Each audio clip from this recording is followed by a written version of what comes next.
Hello History Lovers, kali ini kita akan membahas tentang sosok Adolf Hitler.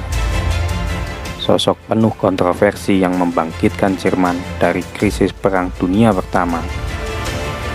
Bagaimana kisahnya? Siapkan kopi, mari kita nikmati histori.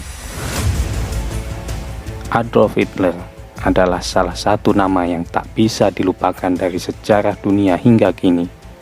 Tak peduli orang yang suka dengan sejarah atau tidak, hampir setiap orang di muka bumi ini pasti pernah mendengar namanya. Meski dikenal sebagai diktator Jerman pada abad ke-20, dunia tidak bisa menampik bagaimana legendarisnya satu nama ini.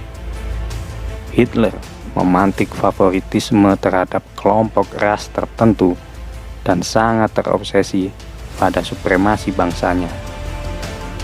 Adolf Hitler yang juga merupakan veteran Perang Dunia Pertama ini bisa dikatakan cukup sukses mengambil hati rakyat Jerman, terutama generasi muda Jerman kala itu dengan berbagai program-program perbaikan ekonominya.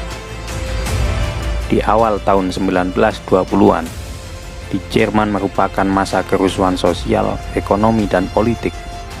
Kerusuhan ini merupakan akibat langsung dari kekalahan Jerman pada Perang Dunia Pertama. Banyak industri di Jerman yang bangkrut setelah kota-kota yang menjadi pusat industri luluh lantak akibat Perang Dunia Pertama. Kekalahan itu juga menyebabkan kekaisaran Jerman runtuh. Pemerintahan lalu digantikan oleh Republik Demokratis yang baru. Pemerintahan Jerman yang baru ini disebut Republik Weimar. Tak sampai di situ, pemerintahan Jerman yang baru ini juga semakin menderita karena harus membayar ganti rugi perang kepada pihak pemenang dari hasil perjanjian Versailles di Perancis. Hitler yang menjunjung tinggi kehormatan rasnya di atas segalanya tentunya tidak bisa menerima perjanjian itu. Hingga akhirnya tahun 1923, ia melancarkan kudeta dengan mengandalkan kekuatan partai Nazinya di Munich yang dikenal dengan peristiwa Berlin-Putsch. Sayangnya, kudeta itu gagal. Polisi Munich ketika itu berhasil membunuh para pendukungnya. Hitler dan sisa pendukungnya yang masih hidup ditangkap dan dihukum penjara atas dalih pengkhianatan. Tapi bukannya meredup, Adolf Hitler malah seolah menemukan titik kebangkitannya di penjara. Dia tahu kekuatan saja tidak cukup untuk merebut kekuasaan. Hitler dan para pemimpin Nazi yang lain mengubah strategi mereka. Alih-alih menggunakan kekuatan, Hitler berfokus merebut hati rakyat Jerman untuk memenangkan pemilu. Melalui tulisannya yang melegenda Mein Kampf atau Perjuanganku, Hitler sukses mempengaruhi pemikiran kaum muda Jerman kala itu. Tulisannya di buku itu seolah mampu membangkitkan semangat nasionalisme Jerman yang sempat redup.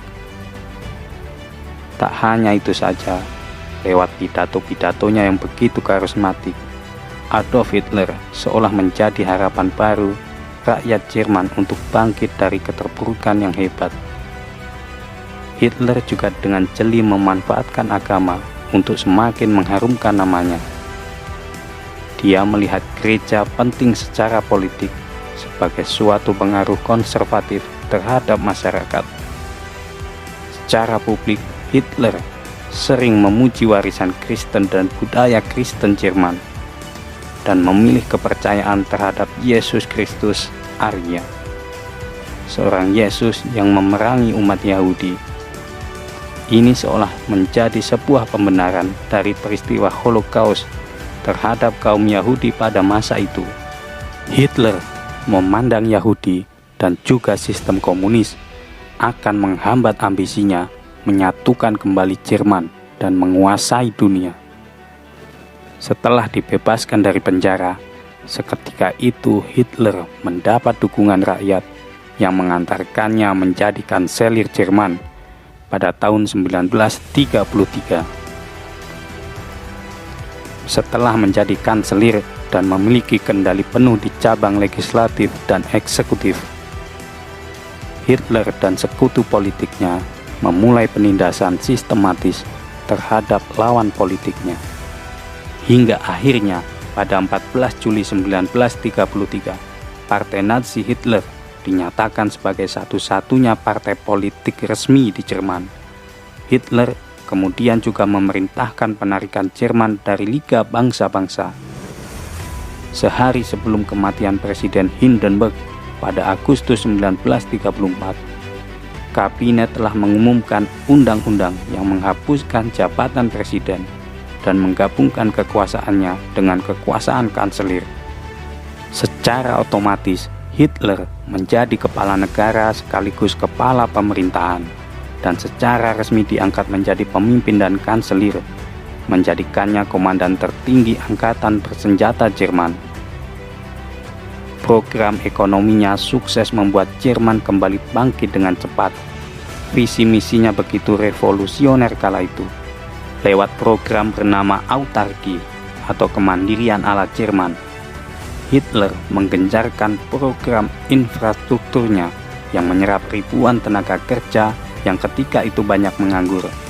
Dia sukses mendoktrin kaum muda usia 18-25 tahun untuk wajib ikut bekerja dalam program ini dengan upah yang cukup layak.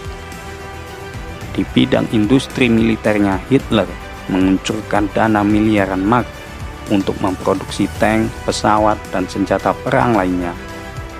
Hal ini secara tidak langsung berhasil membuat bidang industri lainnya seperti industri baja kembali hidup setelah sebelumnya sempat mati suri. Penggunaan minyak, besi, dan baja naik hingga 3 kali lipat. Ini juga menciptakan jutaan pekerjaan lainnya bagi rakyat Jerman. Pembangunan ribuan jalan tol yang dilakukan Hitler juga sukses menghubungkan kota-kota industri di Jerman sepanjang 7.000 km. Pembangunan jalan tol yang begitu masif itu sangat membantu ongkos logistik yang turun drastis dan mendorong pertumbuhan industri otomotif di Jerman. Dia juga melarang Jerman untuk melakukan impor barang yang bersifat tidak strategis dan masih bisa diproduksi sendiri. Akibatnya tidak ada persaingan harga dengan komoditas barang impor di dalam negeri. Hitler juga melakukan hal revolusioner lainnya dengan mendorong peningkatan kualitas hidup. Dia mendirikan sebuah badan usaha untuk memfasilitasi hiburan rakyat, seperti bioskop, teater, dan paket liburan yang semuanya diberikan secara gratis, dengan syarat-syarat tertentu yang tak begitu sulit. Orang Jerman yang bekerja di konstruksi juga diberikan akses untuk fasilitas umum seperti rumah sakit dan pendidikan. Bahkan, Partai Nazi merancang skema untuk memungkinkan pekerja membeli mobil Volkswagen dengan pembayaran cicilan mingguan yang kecil. Hanya dalam kurun waktu yang terbilang singkat, Adolf Hitler secara jenius membangkitkan Jerman dan menjadikannya pemimpin kediktatoran yang absolut. Kata-katanya benar-benar menjadi hukum Nazi Jerman kala itu. Hitler dan Nazi sukses memainkan harapan, ketakutan, dan prasangka banyak orang. Suka atau tidak suka, kita harus mengakui, Hitler lewat berbagai macam propagandanya memang sukses menyatukan kembali rakyat Jerman, memperbaiki kondisi ekonomi yang tak karuan dengan cara yang cepat dan tepat, dan tentunya mengembalikan status Jerman sebagai kekuatan besar Eropa bahkan di dunia. Itulah pembahasan singkat tentang kisah seorang Adolf Hitler yang berhasil membangkitkan Jerman dari keterpurukan dan menjadi awal mula kekuasaan Nazi di Jerman. Jika kamu suka pembahasan ini, jangan lupa like, share, komen, dan subscribe channel ini agar bisa berkembang memberikan wawasan yang lebih baik lagi. Terima kasih dan sampai jumpa di garis sejarah berikutnya.